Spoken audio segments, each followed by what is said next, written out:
Oi, Lio, tudo bem?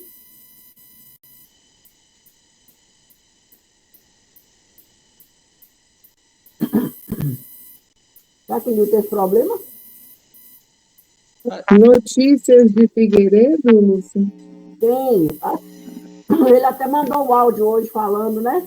Que ele está só aguardando. Ele vai ser transferido para Barreiras agora à noite, mas que está melhor, graças a Deus. E esperando, porque precisa fazer o cateterismo, né? Que ele teve um infarto, mas só conseguiu a vaga agora à noite para Barreiras. Ele mandou um áudio, eu até postei no Evangelho Diário. E agora tá ouvindo? Agora tá, pode começar.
Lindo, obrigada, Lio. Agora sempre. Muito bom. Então, hoje a gente vai estudar o capítulo 14. Honrai o vosso pai e a vossa mãe.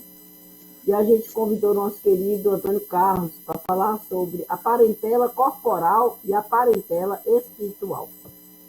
Aí que Jesus te abençoe, viu? E nos ajude nessa compreensão desse tema de hoje. Está no capítulo 14, honrar o vosso pai e vossa mãe, no item 8, o parentesco corporal. Está fechado, Antônio Carlos?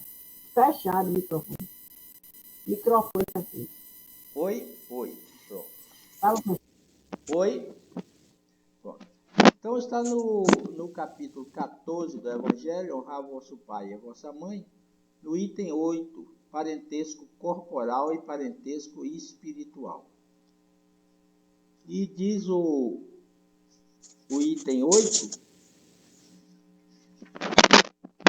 os laços de sangue não estabelecem necessariamente os laços entre os espíritos.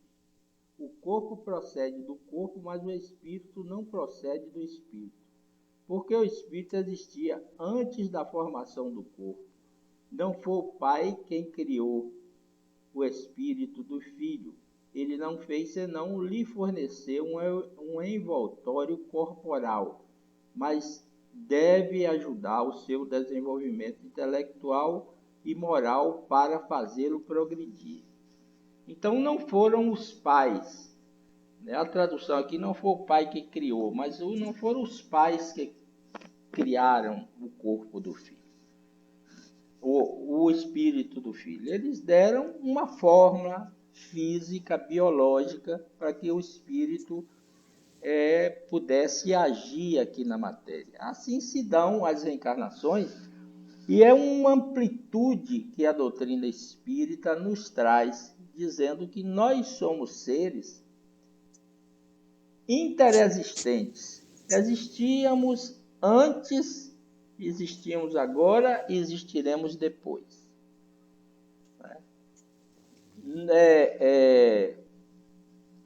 A nossa Ruth Brasil Mesquita, ela fala que nós somos seres transexistentes, porque nós estamos gravitando entre os dois mundos constantemente. E também ela nos diz que a doutrina espírita, ela conseguiu a maior das comunicações. A gente tem a internet hoje como uma dádiva, embora alguns pensem diferente. Mas é uma dádiva como qualquer dádiva que você deve saber usar para o bem. Mas a maior descoberta, quem fez até hoje, e que ainda está por se revelar, é exatamente a da doutrina espírita, que ela conseguiu a comunicação entre dois mundos diferentes, o mundo corpóreo e o mundo incorpóreo. Por isso que se coloca no Evangelho, Kardec coloca esse título, o parentesco corporal e o parentesco espiritual, nos dizendo de saída que nós, pais, não fornecemos ao espírito, ao ser encarnado, senão o corpo. E temos como obrigação de desenvolver-lhe a educação, de desenvolver-lhe os valores da vida. Isso é muito salutar. E é uma das coisas que difere a doutrina cristã espírita de outras doutrinas cristãs também. Porque a maioria, ou pelo menos eu só conheço a doutrina espírita, que tem essa visão de interexistência. As outras doutrinas medeiam ou colocam o ser entre o berço e o túmulo. Nós extrapolamos a fronteira do berço e vamos além da fronteira do túmulo. Então, isso é uma condição da doutrina espírita. Ela vai muito além do que as outras doutrinas pensam. Então, esse parentesco espiritual, ele tem a ver com a nossa imortalidade. É um dos princípios da imortalidade. Mas eu vou compartilhar com vocês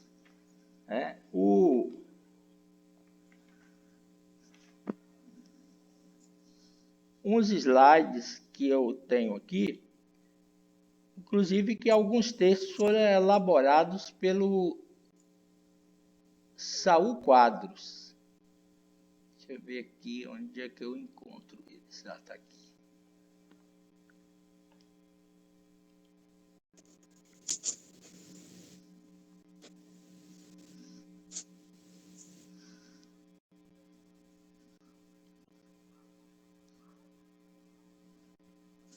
Pronto.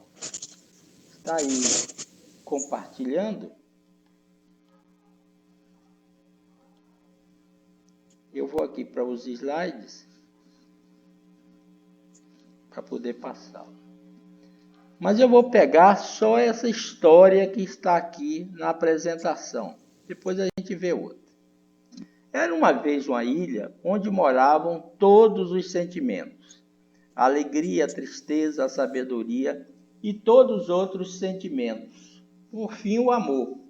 Mas um dia foi avisado aos moradores que aquela ilha iria afundar. Todos os sentimentos apressaram-se para sair da ilha. Pegaram seus barcos e partiram. Mas o amor ficou, pois queria ficar mais um pouco com a ilha, antes que ela afundasse. Quando por fim estava quase se afogando, o amor começou a pedir ajuda. Nesse momento estava passando a riqueza, em um lindo barco. O amor disse: Riqueza, leve-me com você. Não posso. Há muito ouro e prata no meu barco, não há lugar para você. Ela pediu ajuda à vaidade, que também vinha passando. Vaidade, por favor, me ajude. Não posso te ajudar, amor. Você está todo molhado e poderia estragar meu barco novo. Então o amor pediu ajuda à tristeza. Tristeza, leve-me com você. Ah, amor, estou tão triste que prefiro ir sozinha. Também passou a alegria, mas ela estava tão alegre que nem ouviu o amor chamá-la. Já desesperado, o amor começou a chorar. Foi quando ouviu uma voz chamar: Vem, amor, eu levo você. Era um velhinho. O amor ficou tão feliz que esqueceu-se de perguntar o nome do velhinho.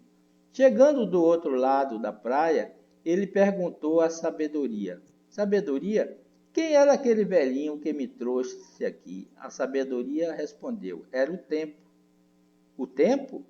Mas por que só o tempo me trouxe? Porque só o tempo é capaz de entender o amor. Então nós vamos verificar que entre o parentesco familiar nosso existe muito isso. É o amor que nos norteia, é o amor que nos sustenta. E quanto mais passa o tempo, mais nós amamos os nossos entes queridos, aqueles que compõem a família e que cada dia mais vai se alargando. Porque quem é pai, daí a pouco se agrega, né, uma nora, um genro, e aí vem os netos, e agregam-se à família da nora ou do genro, né? Se agrega todos esses e vai aumentando esse amor.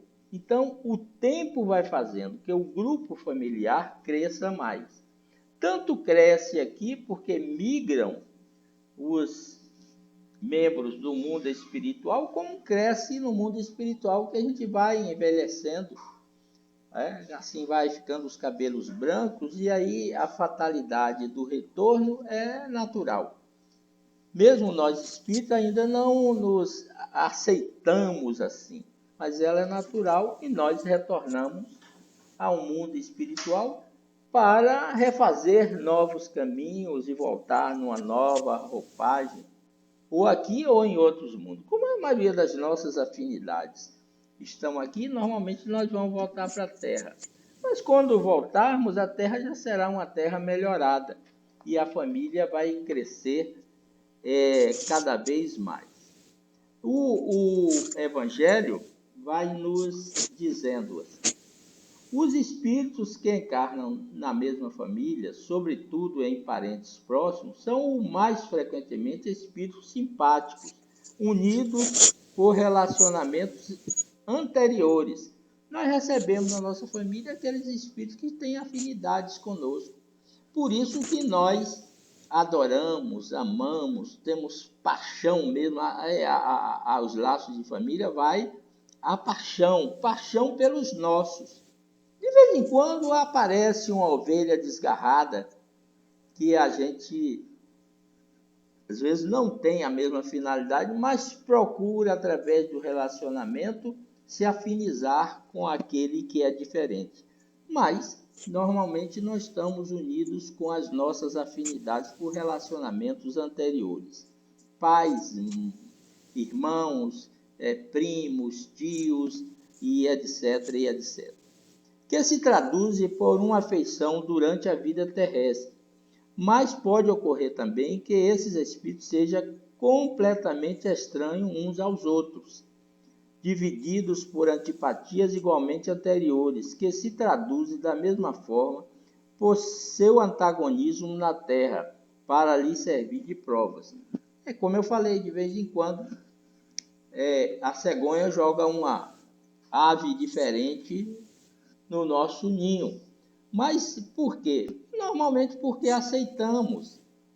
Porque há todo um trabalho de aceitação. Antes, ninguém nasce numa família porque é jogada assim, de paraquedas. Não, a gente desce de paraquedas, mas o local de descermos está circunscrito, está marcado e tudo mais. Se a gente teve desafetos em outras existências, nós vamos receber esses desafetos para aprender a amá-los.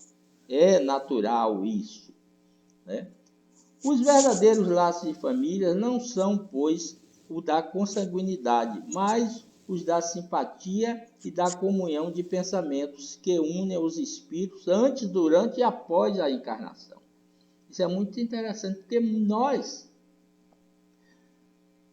eu vou trocar a palavra interessante por importante, porque nós nos afinizamos muitas vezes por pessoas que são estranhas ao nosso núcleo familiar. E nós temos uma profunda simpatia, uma profunda sinergia. Nós confiamos, na maioria das vezes, mais nessas pessoas do que de alguém ali do nosso meio, né? São afinidades anteriores, de onde se seguem, continua o livro, o Evangelho, que dois seres nascidos de pais diferentes podem ser mais irmãos pelo espírito do que se fosse pelo sangue. Pode-se atrair-se e procurar dar-se bem juntos, enquanto que dois irmãos consanguíneos podem se repelir, como se vê todos os dias. Problema moral que só o Espiritismo pode resolver pela pluralidade das existências. Então, nós sabemos que nós não temos tanta afinidade com aquele ser, mas nós precisamos conquistar essa afinidade. É por esses seres que nós devemos trabalhar mais as nossas energias interiores, a energia da simpatia, da benevolência, da abnegação, do amor, né? A lei de amor, justiça e caridade para com esses seres. Porque todos nós, quando fizermos a síntese das nossas encarnações, nós vamos ver que nós estamos há milhares de anos juntos. Por isso que quando encontramos alguém, logo nos afinizamos. Às vezes até pelas nossas inferioridades, vemos alguém com uma certa antipatia no primeiro momento, mas depois da convivência a gente vê aquela pessoa com olhos e sentimentos diferentes. Isso são as afinidades da reencarnação, é porque nos traz as reminiscências, talvez de um outro momento, de um primeiro momento que não fomos bem acolhidos, mas precisamos modificar essas estruturas. Há, pois, duas espécies de família, as famílias pelos laços espirituais e as famílias pelos laços corporais. As primeiras duráveis fortalecem-se pela depuração e se perpetua no mundo dos espíritos, através das diversas migrações da alma. Então, nós, quando nos transportamos, nos compomos a família espiritual. Nós vemos nesse livro aqui, Nosso Lar, né, o livro Nosso Lar, o caso de Dona Laura, que é um caso clássico que a gente pode buscar aqui e aprender sobre a família espiritual. Dona Laura tem a sua casa e tudo mais, e ela vai reencarnar, mas recebe antes de reencarnar, já que o Ricardo, que vai ser o esposo dela, já está reencarnado, ela recebe uma sobrinha e está esperando a irmã, que já tem a idade avançada, que vai voltar para lá, para continuidade daquele grupo familiar. O Lísias também vai reencarnar, mas ele vai passar mais uns 20, 30 anos lá para poder reencarnar. como o livro é mais do século passado, ele já deve estar por aí, né, reencarnado. Então, essa família espiritual dá esses laços. É uma outra questão que a doutrina espírita vai muito além do pensamento de espiritualidade das outras. Nós temos uma família espiritual do lado de lá que prepara as nossas relações aqui, que cuida de nós como espíritos familiares, espíritos afins, né? Léo tem até um livro, o último livro, aqui é colado, não sei o título dele, não recordo agora, que tem a história de um espírito familiar que é ligado à família e ele segue a família, né, até uma tia dele, segue a família por vários anos.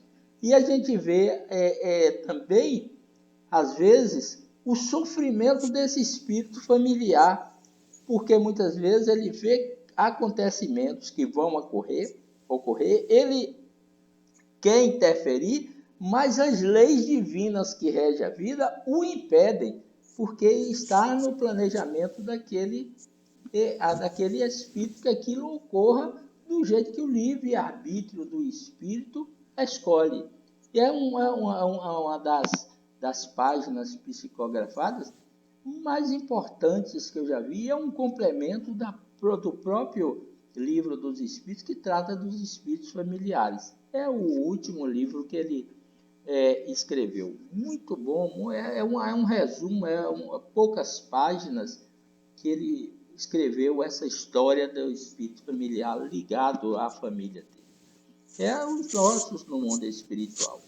E muitas vezes nós oramos pelos santos, a gente deve orar pode orar pelos sumidades do mundo espiritual que a gente conhece ou por tradição, ou por costume, ou por hábito e etc. Mas a gente deve orar pelos nossos familiares, porque eles nos socorrem. Lembro agora que uma vez Maria Dagmar Ferreira estava passando um perrengue familiar. E ela, como invocou os familiares para resolverem aquele problema. E eles resolveram um problema familiar entre o grupo familiar dele, e eles resolveram assim mesmo a gente pode fazer. Os nossos familiares, os nossos antepassados, aqueles que já têm consciência do mundo espiritual, podem resolver as questões. Então a gente tem todo esse processo. Eu mesmo, no meu grupo familiar, eu tive notícia, os 2 últimos netos que eu tenho, de 5 anos, vai fazer 5 anos daqui a alguns dias, e a menina que tem 9 meses, meu pai, né, que está há 10 anos desencarnado, ele auxiliou nesse processo, ou seguiu esse processo de reencarnação desses 2 netos meus.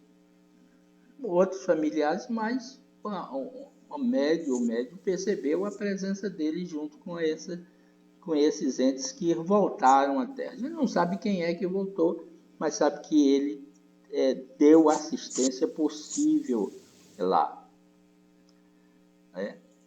As primeiras são duráveis e etc. Então, aqui vai dizer a parábola de Jesus. Extingue com o tempo. A segunda extingue-se com o tempo e frequentemente dissolve moralmente, desde a vida atual. Foi isso que Jesus quis fazer compreender, dizendo aos seus discípulos: és minha mãe e meus irmãos, quer dizer, minha família pelos laços do Espírito, porque quem quer que faça a vontade do meu Pai, que está no céu, é meu irmão, minha mãe e minha irmã. Então, todos nós que temos uma afinidade, somos irmãos entre si. É isso que Jesus quis falar. Ele não quis negar e ser hostil, como diz a passagem evangélica, às vezes entende, com os seus.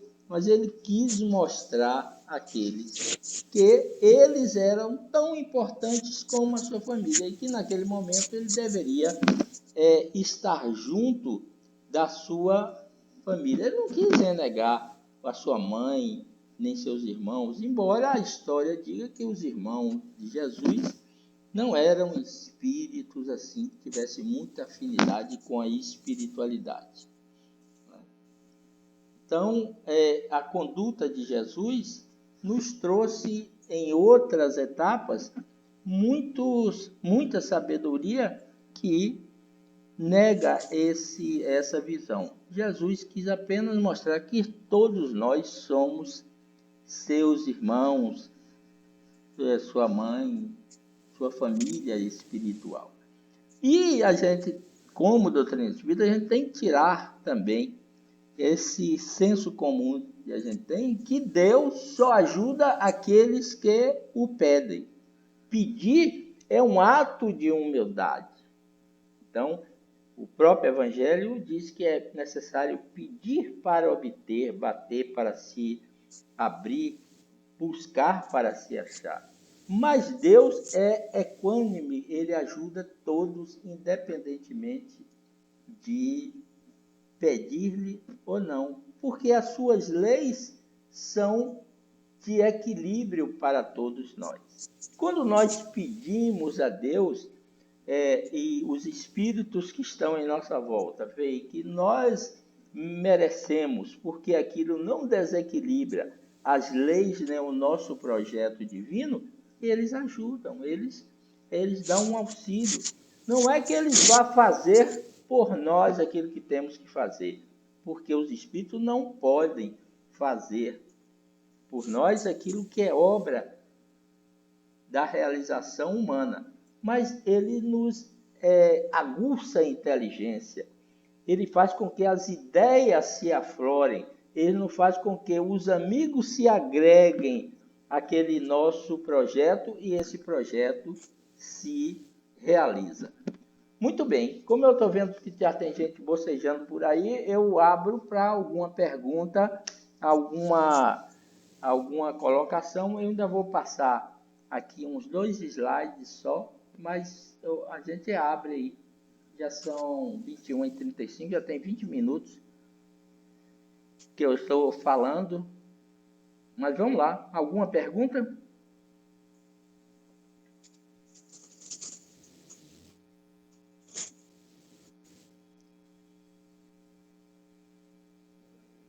Pelo visto, não temos, não. Tem não? Está muito. Não. Está muito fácil, né? Está passando de forma bem tranquila. Seria bom alguma pergunta discordante. Está bem claro. Eu não concordo com isso, Antônio Carlos, eu acho que é assim, coisa e tal. Porque a gente não usa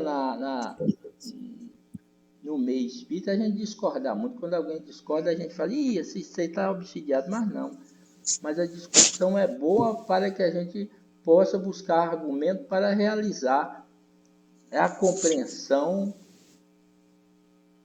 melhor das coisas. Por isso que em toda a tese, a antítese, né? Em toda fala deve ter a contrafala para depois a gente falar. Mas já que vocês não querem falar, qualquer hora que vocês quiserem, vocês podem interromper. E eu falo, eu vou abrir aqui no meu celular, porque quando eu estou apresentando, eu perco a referência com vocês. Deixa eu ver se... Deixa eu ver se eu consigo aqui, Luciano.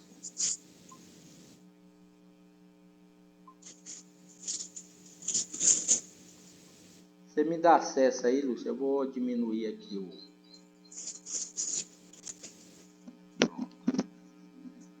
Aí fica mais fácil.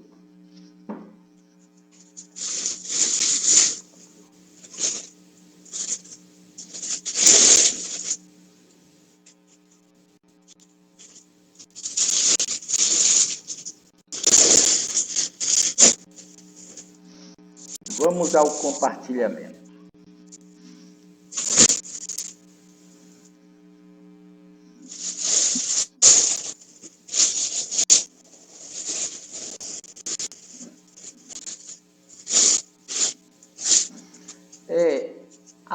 Causa das coisas. Início, célula única, ovo. Óvulo, espermatozoide forma o ovo. O ovo, células aos milhões, o feto. Células se agregam, órgãos. Os órgãos se juntam ao organismo. Assim forma o corpo. Primeira evolução material. Preparação do invólucro físico. Corpo, instrumento do espírito. Desde o momento quando a união física enseja o surgimento da prole, as aspirações pessoais alteram a própria programação para ser dirigida em favor dos outros espíritos que lhes são confiados temporariamente na condição de empréstimos divinos que darão conta após concluído o ministério de atendimento às suas necessidades evolutivas. Quem vai nos falar isso é Joana de Ângeles, por Divaldo Franco, no livro Família e Plenitude. E também na outro livro que é Constelação Familiar, de Berit Heng. A segunda fase é a evolução espiritual. O que ocorre no mundo invisível é pálida imagem do mundo visível, é pálida imagem do mundo invisível. Espírito na matéria e indivíduo. Espírito agregam-se em família. Família se associam, sociedade. Sociedade se une em nações. Nações prestigiam o homem, humanidade. Família corporal, família espiritual. Laços que não se rompem, unidos pela afeição que nutrem entre si. Entre os dois mundos, material e espiritual, um intercâmbio permanente, provas convincentes. Foi o que a lição nos disse há pouco. Apreciação sobre a família, família espiritual, o grupo de seres imortais que se encontram unidos na espiritualidade, objetivando a sua evolução moral e espiritual. Então, os nossos que partiram, é outra visão que a doutrina espírita nos traz. Os outros que partiram, eles não partiram para o seio de Deus, de Jesus, não. Eles foram para o mundo espiritual. E lá eles se agregam à família e vão crescer, vão evoluir, aquilo que aprenderam se torna aquisição, aquilo que não aprenderam antes ou que de alguma maneira fizeram indevidamente, aquilo volta, eles se capacitam e voltam aqui para refazer caminhos. A doutrina espírita acaba com essa ilusão de céu e inferno, como acaba também com a ilusão que alguém aqui, porque cometeu algum erro, vai ficar condenado para sempre. É também uma diferenciação das outras doutrinas. Tem doutrina que não reza, não oram nem pelos mortos, porque o destino deles já estão selados. Embora alguns mudem, né? Família carnal, união de dois seres para uma vida em comum. Eu queria perguntar uma coisa. Pois, mas que maravilha. Pode perguntar. Eu vou interromper aqui para você perguntar. Peraí, deixa eu dar um ESC aqui. Pronto. Pode perguntar. Estou de volta. Teve um estudo que eu vi que falava de um grupo familiar que se unia numa casa. Nesse caso, no mundo espiritual, quando eles têm uma casa, isso eu queria, não tem muito o que ver com, está falando assim da família espiritual, mas quando é que determina quando eles têm uma casa, ou seja, quando pode ter uma casa no mundo espiritual? Nós temos a informação. Tem alguma determinação? Nesse livro aqui. Dona Laura, para ter uma casa que pertence, vamos dizer, vitaliciamente a ela trabalhou 30... Não está escutando. Peraí. Nesse livro aqui, nosso lar, tem a história de Dona Laura. Dona Laura, para adquirir uma residência permanente em nosso lar, ela, Isso que eu queria ela saber. trabalhou 30 mil horas, certo? E pelo merecimento dela no mundo espiritual, essa casa vai ficar para os seus familiares que estavam encarnados e retornam para lá. Porque senão você vai viver comunitariamente nos institutos que tem em nosso lar. Entendeu? No instituto que tem em nosso lar. Que nosso lar nós não temos a mesma formação de capitalismo, que você tem que ter uma casa aqui, outra casa na praia, outra casa na montanha para morar. Não, você tem o sumamente necessário para aquela sua existência. Mas você ou trabalha dedicadamente naqueles trabalhos assistenciais do nosso lar, seja em qual for dos ministérios, né, dos 6 ministérios que você vá. Nós não temos muito notícia do Ministério da Elevação e da União Divina, mas qualquer um deles, você trabalha e você ganha as concessões possíveis, né? Mas se você não fizer nada em nosso lar, é um caso que tem da entrevista com Clarencio, né? Elucidações, alguma coisa assim, né, de Clarencio, que uma senhora vai lá para ele e quer ajudar os filhos aqui na terra, mas aquela senhora não fazia nada em nosso lar.